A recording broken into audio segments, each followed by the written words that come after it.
L'inflation est une augmentation persistante du niveau général des prix des biens et des services dans une économie. Lorsque le niveau général des prix des biens et services augmente, cela entraîne une diminution du pouvoir d'achat de la monnaie, ce qui signifie qu'une même somme d'argent peut acheter moins de biens et services. L'inflation peut être causée par une variété de facteurs tels qu'une augmentation de la demande de biens et de services, une diminution de l'offre et une augmentation de la masse monétaire. L'inflation peut avoir des effets à la fois positifs et négatifs sur une économie. Du côté positif, une inflation modérée peut favoriser la croissance économique en stimulant les dépenses et les investissements. Du côté négatif, une inflation élevée peut entraîner une diminution de la production réelle, du chômage et de l'instabilité économique.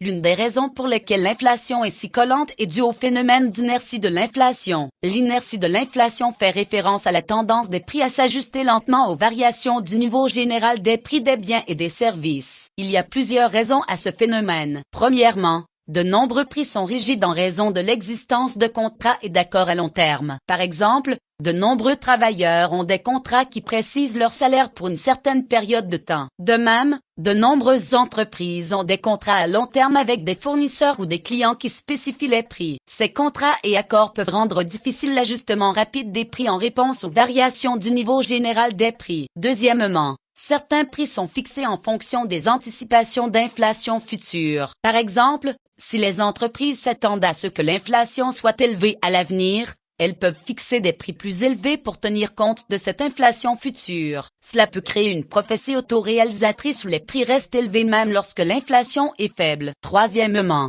certains prix sont réglementés par le gouvernement. Par exemple, les prix de certains biens et services, tels que les soins de santé et les services publics, peuvent être fixés par le gouvernement. Ces prix peuvent être lents à s'adapter au changement du niveau général des prix en raison des réglementations gouvernementales. Enfin, certains prix peuvent être lents à s'ajuster en raison de la présence d'un pouvoir de marché. Le pouvoir de marché fait référence à la capacité d'une entreprise ou d'un groupe d'entreprises à contrôler les prix en raison d'un manque de concurrence. Sur les marchés où la concurrence est faible, les prix peuvent être lents à s'adapter aux variations du niveau général des prix. En conclusion, l'inflation est rigide pour diverses raisons, notamment les contrats et les accords à long terme, les attentes d'inflation future, les réglementations gouvernementales et le pouvoir de marché. Ces facteurs peuvent rendre difficile l'ajustement rapide des prix en réponse au changement du niveau général des prix des biens et services. Plusieurs défis sont associés à une inflation persistante. Difficulté à contrôler l'inflation.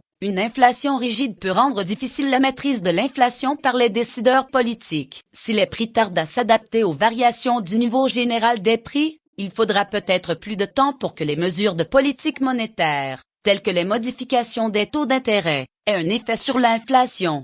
Incertitude. Une inflation persistante peut entraîner une incertitude dans l'économie. Si les prix tardent à s'ajuster, il peut être difficile pour les entreprises et les ménages de prévoir avec précision les prix futurs. Cette incertitude peut entraîner une baisse des investissements et de la consommation, ce qui peut ralentir la croissance économique. Mauvaise allocation des ressources. Une inflation persistante peut entraîner une mauvaise allocation des ressources dans l'économie. Si certains prix tardent à s'ajuster, les ressources peuvent être mal affectées à des industries ou à des secteurs qui ne produisent pas des biens ou des services au bon prix. Cela peut entraîner des inefficacités et une baisse de la productivité. Impact sur la distribution des revenus. Une inflation persistante peut également avoir un impact sur la distribution des revenus. Si les salaires et traitements tardent à s'adapter aux variations du niveau général des prix, certains travailleurs pourraient voir leur pouvoir d'achat s'éroder au fil du temps. Cela peut entraîner une baisse du niveau de vie de certains ménages. Instabilité économique. Enfin,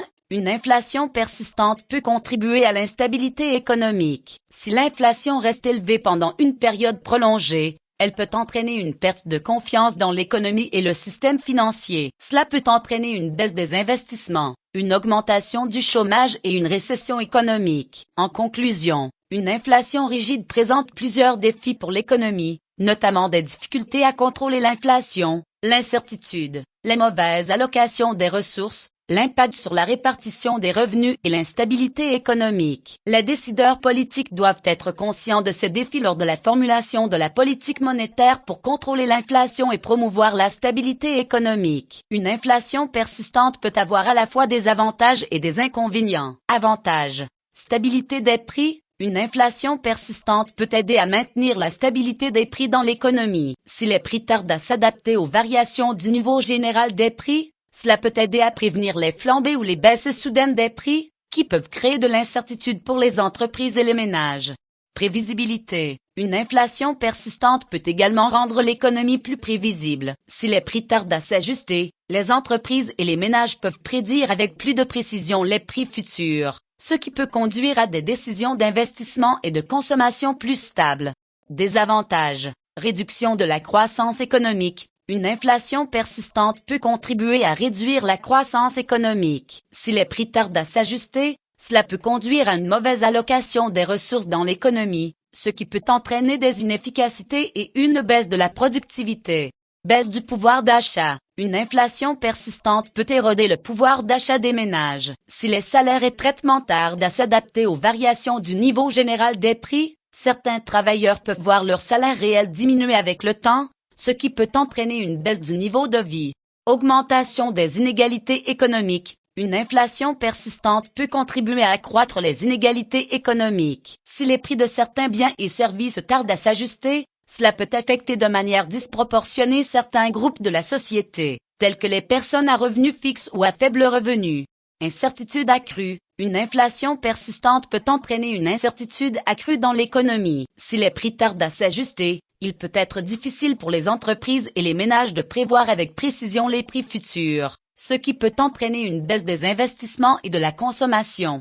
En conclusion, si une inflation rigide peut offrir certains avantages tels que la stabilité et la prévisibilité des prix, elle peut également entraîner une croissance économique réduite, un pouvoir d'achat réduit, une inégalité économique accrue et une incertitude accrue. Les décideurs doivent être conscients de ces inconvénients potentiels et prendre les mesures appropriées pour contrôler l'inflation et promouvoir la stabilité économique.